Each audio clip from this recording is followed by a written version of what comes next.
بسم اللہ الرحمن الرحیم۔ السلام علیکم، میں منیر شاکر۔ سورہ مجادلہ میں ہے کہ یہ مخالفین اور منافقین جو خفیہ مشورے اور سازشیں کرتے رہتے ہیں تو شیطان انہیں ایسا کرنے پر اکساتا رہتا ہے۔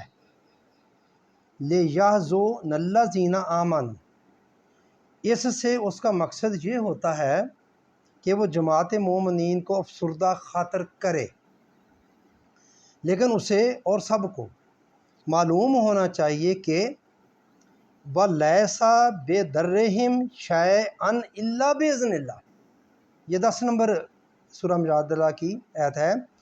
شیطان اذن خدا بندی کے بغیر انہیں کوئی نقصان نہیں پہنچا سکتا۔ بڑی غور طلب بات ہے۔ شیطان اذن یعنی کہ شیطان بھی اذن خدا بندی کے تحت نقصان پہنچاتا ہے۔ کتنا تابع دار ہے شیطان،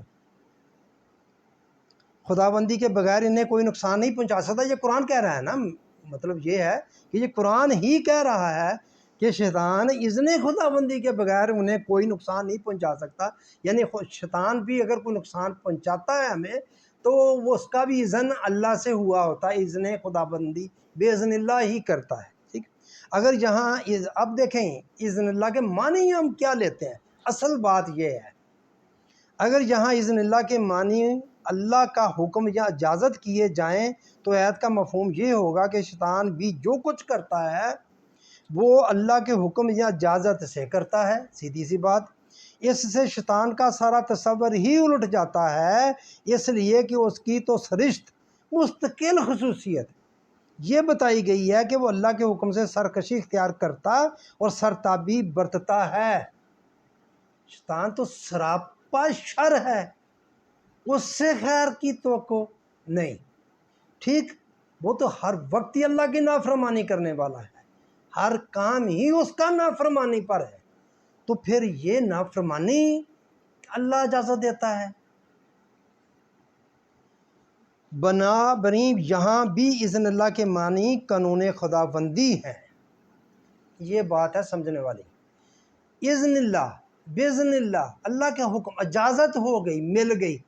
جب وہ اجازت مستقل طور پر مل جائے تو وہ حکم بن جاتا ہے، وہ حکم کے دائرے میں آ جاتی ہے، اور جب وہ حکم اللہ کا حکم ہے تو لہٰذا وہ قانون بن جاتا ہے، وہ قانون بن جاتا ہے۔ پھر آگے دیکھیے، اور آیت کا مطلب یہ ہے اذن اللہ کا معنی قانون خدا بندی ہے، یہ آپ نے لینا ہے، اللہ کا قانون۔ آیت اور قانون سب کے لیے برابر ہوتا ہے، بائیں طرف سڑک کے چلنا ہے تو سب نے چلنا ہے، چھوٹے بڑے، مرد عورت، مسلم غیر مسلم۔ آپ کے ملک کا قانون ہے تو سب نے گاڑی بائیں طرف ہی چلانی ہے، کوئی تخصیص نہیں۔ اسی طرح اللہ کا قانون، سب اس میں مخلوق برابر ہوتی ہے۔ یہ ہے کہ یہ مخالفین جو سازشیں اور خفیہ مشورے کرتے ہیں تو اس سے ان کا مقصد جماعت مومنین کی ایذا رسانی ہے، تکلیف دینا ہے، لیکن تمہیں اس پر یقین رکھنا چاہیے کہ قانون خداوندی کے خلاف کوئی کسی کو نقصان نہیں پہنچا سکتا۔ یہ بات ذہن میں رکھیں کہ جو تکلیف پہنچتی ہے وہ بھی قانون خداوندی کے تحت پہنچتی ہے۔ کیا قانون خداوندی؟ عمل آپ نے کرنا ہے، علم آپ نے حاصل کرنا ہے کہ کس چیز سے تکلیف پہنچتی ہے، آپ نے اس سے بچنا ہے، اس کی بچنے کی تدبیر کرنی ہے۔ اگر آپ نے بچنے کی تدبیر کر لی تو آپ بچ گئے، اگر آپ نے نہ کی تو پھر آپ محفوظ نہیں رہیں گے۔ تم اس کے قانون کو اپنی نگاہ میں رکھو اور جو کچھ اس کے تقاضے ہیں انہیں پورا کرتے رہو۔ قانون کو سامنے رکھو اور اس سے بچنے کے جو تقاضے اور جو لوازمات ہیں وہ پورے کرتے رہو، پھر تم بچو گے، تمہیں کوئی نقصان نہیں پہنچا سکے گا۔ وَعَلَى اللَّهِ فَلْيَتَوَكَّلِ الْمُؤْمِنُونَ، یہ مومنین کا تو شعار زندگی یہ ہے کہ وہ قانون خدا بندی کی محکمیت پر پورا اعتماد رکھتے ہیں، توکل کرتے ہیں، بھروسہ کرتے ہیں، جو اس کی حفاظت ہے۔ دیکھیں ہم نے گھر بنایا ہے، یہ بھی ہماری حفاظت کر رہا ہے نا، طریقہ ہے، آپ نے درندوں سے کسی سے بچنا ہے، چوروں سے بچنا ہے، ڈاکوؤں سے بچنا ہے، آپ نے ایک مناسب سا گھر بنا لیا اپنی حفاظت کے لیے، یہ آپ نے حفاظت کی ہے، مقصد اس کا آپ کی حفاظت ہے۔ اسی طرح آپ نے اور تدابیر کرنی ہے، وہ تدابیر کریں گے تو آپ بچے رہیں گے۔ میرے بھائیوں، بس یہی بات میں آپ سے کرنا چاہتا تھا۔ دیکھیں شیطان بھی اذن اللہ، وہ بات آ گئی باذن اللہ سمجھانا چاہتا تھا کہ یہ بھی قانون خدا بندی ہے، اللہ اجازت نہیں دیتا، قانون ہے اس کا، وہ جو ہوگا کرے گا بندہ تو وہ قانون لاگو ہو جائے گا۔ اب دروازہ کھلا چھوڑ دیں گے، چوری کر کے کو لے جائے گا سامان، پھر اس میں قصور کس کا ہوا؟ ہمارا ہوا، جس نے کھلا چھوڑا اس کا ہوا۔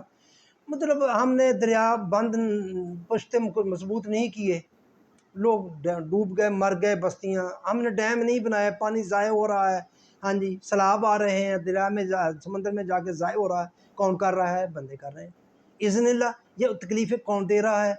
یہ بات سوچنے والی ہے، یہ بات میں کہنا چاہتا ہوں کہ یہ ہم ہی کرتے ہیں سارا کچھ، تو ہمیں اللہ نے جو چیزیں پیدا کی ہیں ان کی خصوصیات آپ ذہن میں رکھیں کہ پانی ہے بہت زیادہ آ جائے کیا ہوئے گا؟ بہا کر لے جائے گا، یہ اس کے خصوص اس نے کرنا ہی کرنا ہے، جو بھی اس کے آگے آ جائے وہ بہا کر لے جائے گا، کچھ بھی اس کے آگے آ جائے، کوئی بھی دربار آ جائے، کوئی بھی بڑی مقدس جگہ آ جائے وہ بہا کر لے جائے گا۔ جیسے سیلاب آتا ہے اس بستیوں کی بستیاں بہہ جاتی ہیں، جانور بہہ جاتے ہیں، بے قصور جانور وہ بہہ جاتے ہیں، بندے مر جاتے ہیں، تو اس نے تو کرنا ہی کرنا ہے، تو اس کا علم آپ کو ہونا چاہیے، تو اس سے بچنے کی تدبیر کرنی چاہیے۔ بچنے کی تدبیر یہی حکمت ہے، یہ بات ہے جو سمجھانا چاہتا ہوں۔ ہم کیا یعنی کہ بچنے کی تدابیر کرنا، محفوظ رہنا، تو ہم کیا کرتے ہیں؟ ہم تو استغفر اللہ کی تسبیحات کرتے ہیں۔ میرے بھائیو یہ کیا تماشا کرتے ہیں؟